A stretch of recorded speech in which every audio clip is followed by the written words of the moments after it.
അല്ലേ സർക്കാർ കൈമാറുന്നത്? അല്ലല്ല, പിന്നെ പട്ടയം ഉദ്ഘാടനം കഴിഞ്ഞേ ഉള്ളൂ. ആ വീടുകള് റോഡും അതുപോലുള്ള അനുബന്ധ സൗകര്യങ്ങളും ഉണ്ടായി. വീടിന്റെ പണി ചെയ്താൽ പോരെ സാഹേ? അതല്ലേ നല്ലത്. ഉദ്ഘാടനം ചെയ്തില്ല എന്ന് കൂട്ടിക്കോ. വീട് അവർക്ക് കൊടുത്തിട്ട് താമസിക്കാൻ തുടങ്ങിയിട്ടില്ലല്ലോ. ഇതൊക്കെയാണ് ഞൊണ്ടിഞ്ഞായ എന്ന് പറയുന്നത്. നിങ്ങളിപ്പോ ചോദിക്കുന്ന ചോദ്യം ഉണ്ടല്ലോ, അതൊരു ഞൊണ്ടിഞ്ഞായമാണ്. അതൊക്കെ ആളുകളെ തെറ്റിദ്ധരിപ്പിക്കാനാണ്. 187 കുടുംബത്തിനെ മാത്രം തിരഞ്ഞെടുക്കാൻ കാരണം എന്താണ്? 410 നമ്മൾ ആദ്യം നിർമ്മിക്കുന്നത്. 187 വീടുണ്ടായാൽ 157 ആളിനെ തിരഞ്ഞെടുക്കാൻ പറ്റും. അതിൽ 410 ആളുകൾ ബാക്കി വീടുകൾ ഇനിയും ഉണ്ടാക്കാൻ പോകുമല്ലേ? അതുകൊണ്ടല്ലേ നറുക്കിട്ടെടുക്കുന്നത്. ഇഷ്ടക്കാരെ വിളിച്ചു ഓരോ ഇഷ്ടക്കാർക്കും വിളിച്ചു കൊടുത്തതല്ല, നറുക്കിട്ട് കൊടുത്തതാണ്.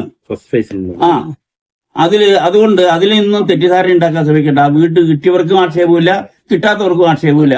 പിന്നെ നിങ്ങൾ ആവശ്യമില്ലാത്ത ആക്ഷേപം ഉണ്ടാക്കുന്നത്. അങ്ങനെ ഇപ്പൊ 410 വീടാണ് ഉണ്ടാക്കുന്നത്. 410 വീട് 178 വീടാണ് സർക്കാർ കൈമാറിയത്.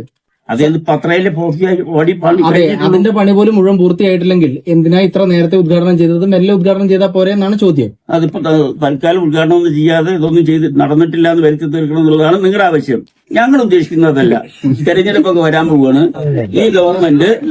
ഈ ഗവൺമെന്റ് കോടാനുകോടി മനുഷ്യരുടെ ആഗ്രഹാഭിലാഷങ്ങളുടെ അടിസ്ഥാനത്തിൽ കോടിക്കണക്കിന് ഉറുപ്പിക വിരിച്ച് ഇത്തരം സംവിധാനങ്ങൾ ചെയ്തിട്ടുണ്ട് എന്ന് മാളവരെ അറിയിക്കേണ്ടതുണ്ട്. അതുകൊണ്ട് തന്നെയാണ് ചെയ്തത്. ആ വീടിന്റെ താക്കോൽ ഏൽപ്പിച്ച് താമസിക്കാൻ പോകുന്നത് ഇനിയും കുറച്ച് ദിവസം കഴിഞ്ഞിട്ടാണ്.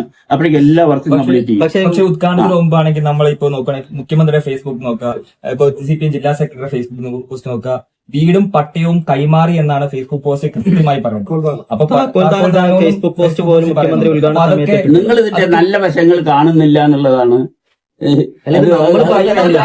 സൂക്കറാണ്. ഞാൻ അതിന് ഇപ്പൊ പെട്ടെന്ന് വരുന്നവരുണ്ടാവില്ല. ഇത്രയും കാര്യങ്ങൾ ചെയ്തതിനെ അപ്രീഷിയേറ്റ് ചെയ്യാൻ നിങ്ങൾക്ക് കഴിയുന്നില്ല.